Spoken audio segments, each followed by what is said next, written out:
Tampaknya, mantan Menteri Perdagangan Thomas Trikasih Lembong atau Tom Lembong mulai menunjukkan perlawanan atas status tersangkanya. Dia menghembuskan kabar bahwa ada rencana menggugat pra-peradilan. Pengacaranya, Ari Yusuf Amir, mengungkapkan bahwa Tom Lembong diketahui ditetapkan sebagai tersangka kasus korupsi impor gula tahun 2015 hingga 2016 saat masih menjadi Mendak. Saat ini kami sudah semenjak ditunjuk kuasa kami sudah mengumpulkan bahan-bahan untuk melakukan upaya pra-peradilan ini, kata Ari dalam konferensi pers di kawasan Kuningan, Jakarta Selatan, Senin, 4 November 2024. Ari Yusuf Amir merasa keberatan atas penahanan yang dilakukan kepada Tom Lembong. Dia mempertanyakan 2 alat bukti kepada penyidik Kejaksaan Agung. Dan itu harus dijelaskan kepada si tersangka. Ini bukti-bukti awal kamu sebagai tersangka. Makanya Mahkamah Konstitusi dalam putusan itu menyebutkan bahwa ini bisa dilakukan pra-peradilan, ujarnya.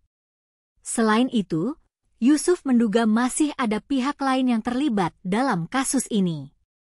Dia menyebut hal itu dikarenakan penyidikan berjalan pada periode 2015 hingga 2023. Contoh di situ disebutkan dalam suratnya itu penyidikan 2015 hingga 2023. Dalam suratnya itu disebutkan proses ini kaitan dengan impor gula 2015 sampai dengan 2023 artinya apa? Artinya ada tersangka yang lain bakal nih, katanya.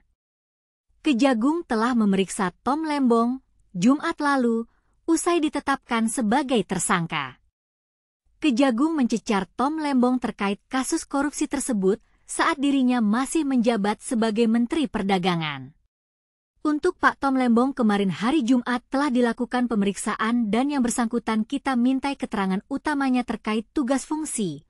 Kaitannya terkait kegiatan-kegiatan yang dilakukan pada saat beliau menjabat, kata Dirdik Jampitsus Kejagung Abdul Qohar kepada wartawan, Minggu, 3 November 2024.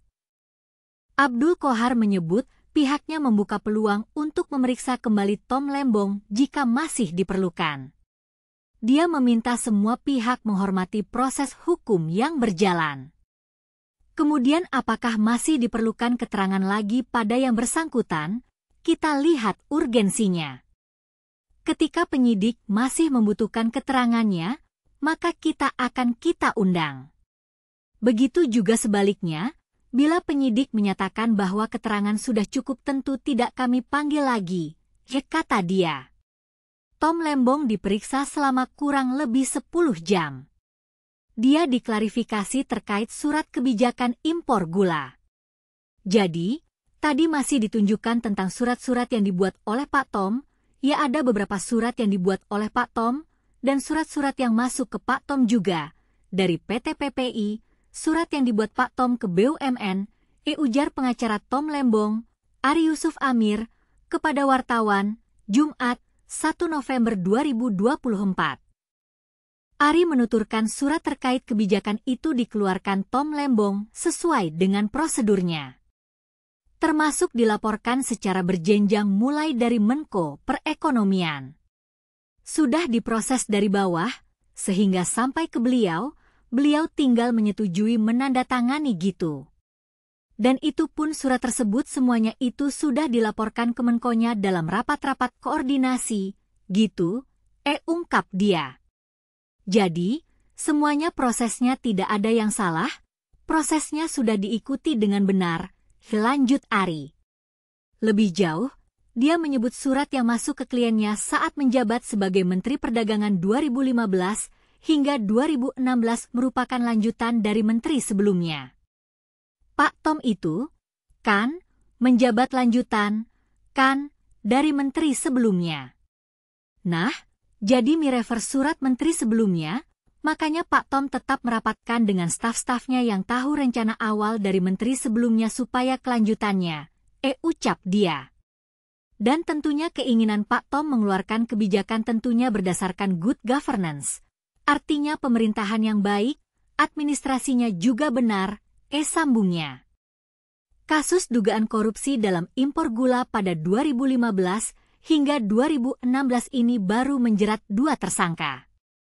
Keduanya adalah Thomas Trikasih Lembong atau Tom Lembong selaku Menteri Perdagangan 2015 hingga 2016 dan Charles Sitorus selaku mantan Direktur Pengembangan Bisnis PT Perusahaan Perdagangan Indonesia, PT PPI.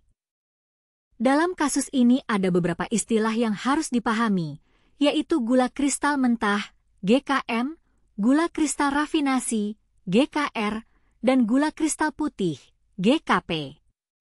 Mudahnya, GKM dan GKR adalah gula yang dipakai untuk proses produksi, sedangkan GKP dapat dikonsumsi langsung. Berdasarkan aturan yang diteken Tom Lembong sendiri saat menjadi Mendak, hanya BUMN yang diizinkan melakukan impor GKP. Itu pun harus sesuai kebutuhan dalam negeri yang disepakati dalam rapat koordinasi antar kementerian serta dalam rangka mengendalikan ketersediaan dalam negeri.